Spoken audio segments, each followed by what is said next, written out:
Minsan ka lang talaga magmamahal ng totoo sa buhay mo. Yung minsang bibihag talaga sa puso mo. Yung minsang pag-aalayan mo ng lahat. Yung minsang mamahalin ka rin ng buong tapat.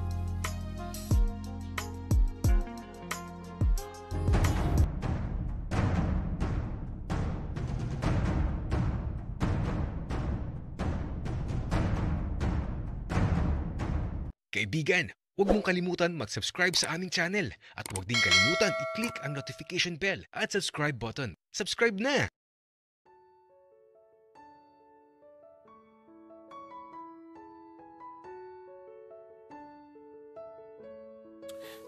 Francis, gising na. Uy, Francis.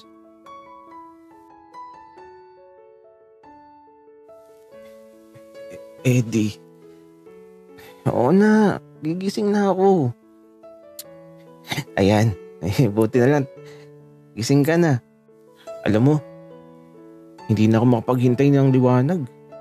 Tara na, lumabas. Maglakad-lakad tayo. Tapos, pagmasdan natin ng pagsikat ng araw. Eddie, 4 a.m. pa lang. Antok na antok pa ako. Francis, mamaya ka na lang ulit matulog. Dali na. Ngayon na nga lang ulit tayo maglalakad na magkasama sa madaling araw. Oo na, Eddie. Kundi lang talaga kita mahal. Pero ang aga pa talaga. Di pa naman ako sanay gumising ng maaga. Masanay ka na, Francis. Tara na, maglakad sa labas. Kaya ito, pagbangon ni Francis, buntik na talaga siyang matumba. Inaantok pa daw kasi siya. Kaya ito, inilalayan ko. At parang tulog pa yung diwa niya. Paglabas namin, sobrang lamig. Tapos ito, naglalakad lang kami sa gilid ng daan. Kung saan maaamoy mo ang simoy ng hangin. Na amoy palayan na malapit ng anihin. Francis, dito na lang tayo sa gilid ng daan maghintay ng bukang liwayway.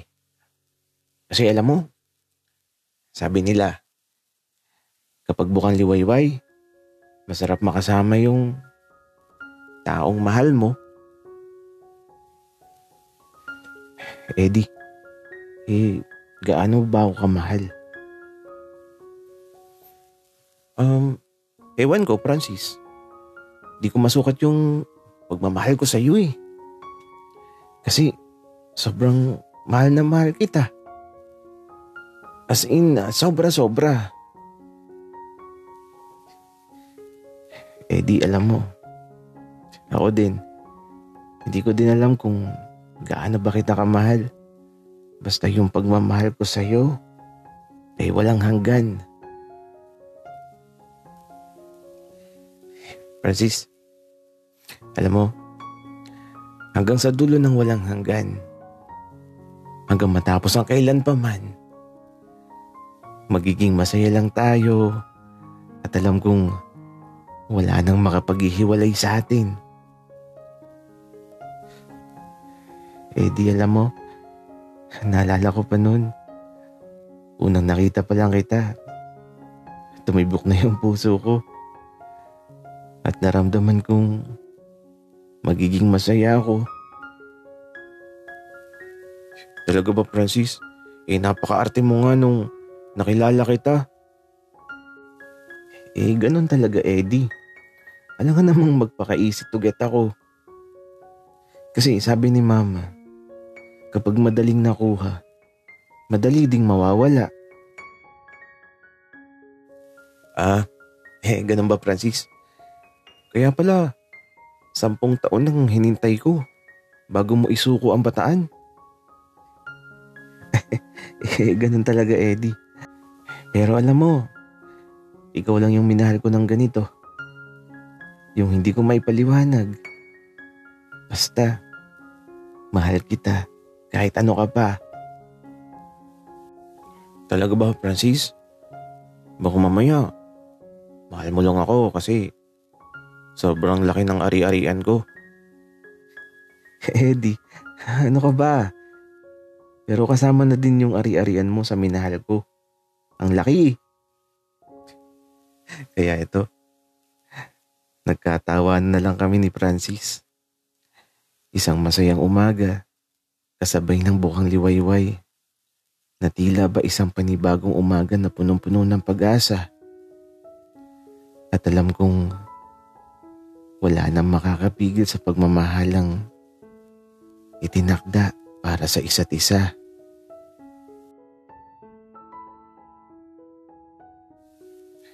Eddie, mahal na mahal kita.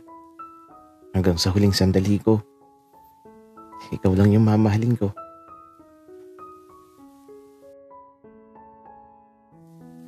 Francis, alam mo, hindi ko alam kung paano magmahal. Pero nung makilala kita, nalaman ko ang totoong kahulugan ng pagmamahal. Yun ay ang piliin ka dahil ikaw lang ang nagpatibok sa puso ko at nagbigay ngiti sa bawat sandali ng buhay ko. Mahal na mahal kita.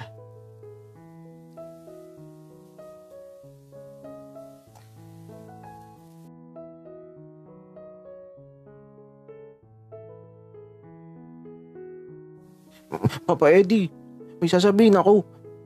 Si Kuya may shota na. Nakita ko sila kanina, nag-kiss sa likod ng classroom.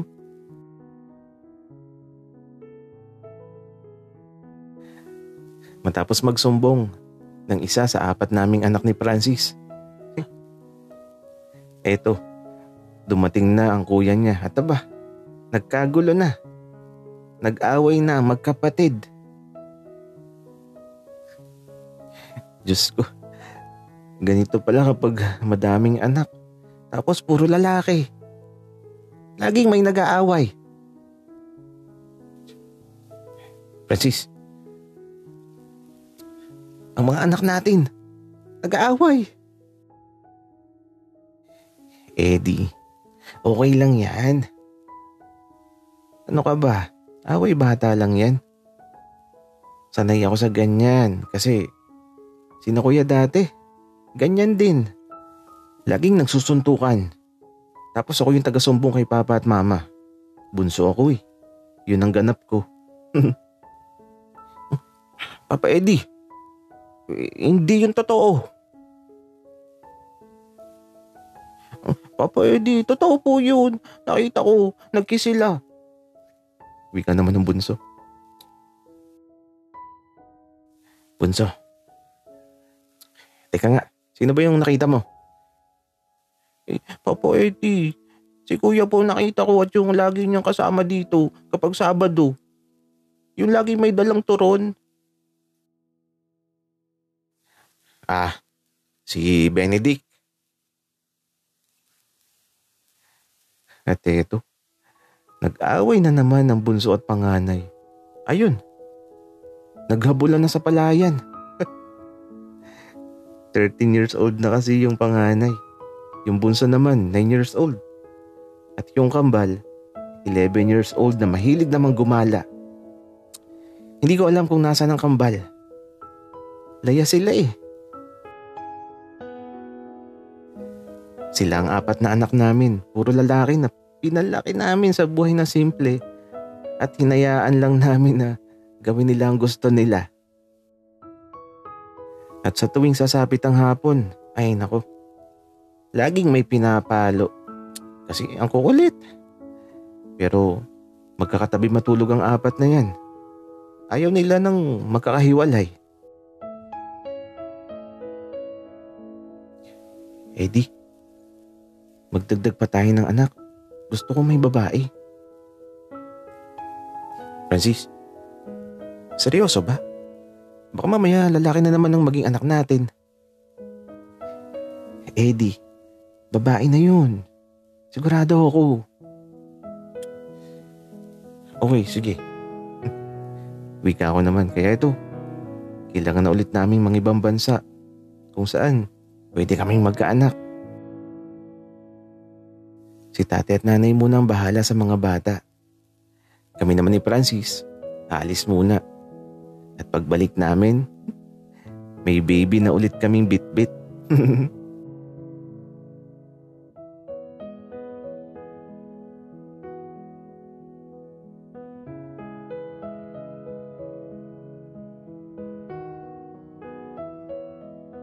Papa Francis, kamukha ko po yung baby. Papa Eddie, ako po yung kamukha, diba? Mga anak, kamukha niyo pareho ang baby. Kambal kayo, diba? Yung kambal kasi, anak ni Francis. Dugo at laman niya, pati yung baby girl. Yung panganay naman at yung bunsong lalaki, dugo at laman ko kaya ang kukulit. Lagi nag-aaway. Pero isang pamilya kami. At ang mahalaga, masaya kami. At nakakatuwa yung mga bata kasi nung makita nila ang bagong baby girl, aba, sila na daw yung mag-aalaga si baby. Buo na ang pamilya ko. 5 ang anak namin at wala na akong mahihiling pa.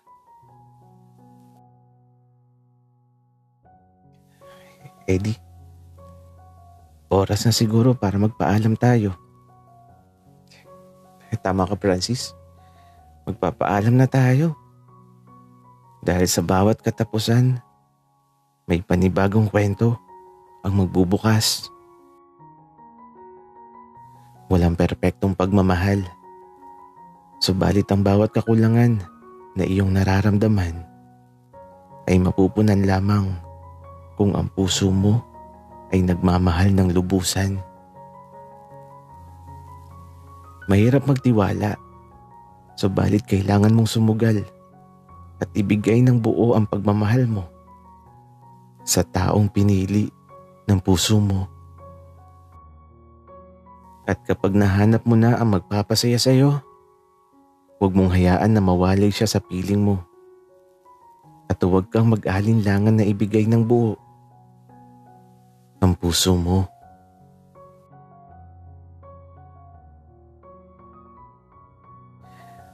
Maraming salamat sa inyong pakikinig. Sana ay may mga aral kayong natutunan. At sana ay napasaya ko kayo sa kwentong ito. Maraming salamat po.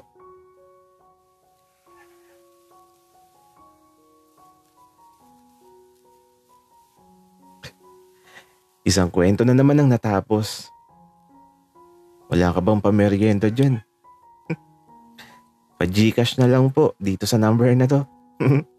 Maraming salamat po.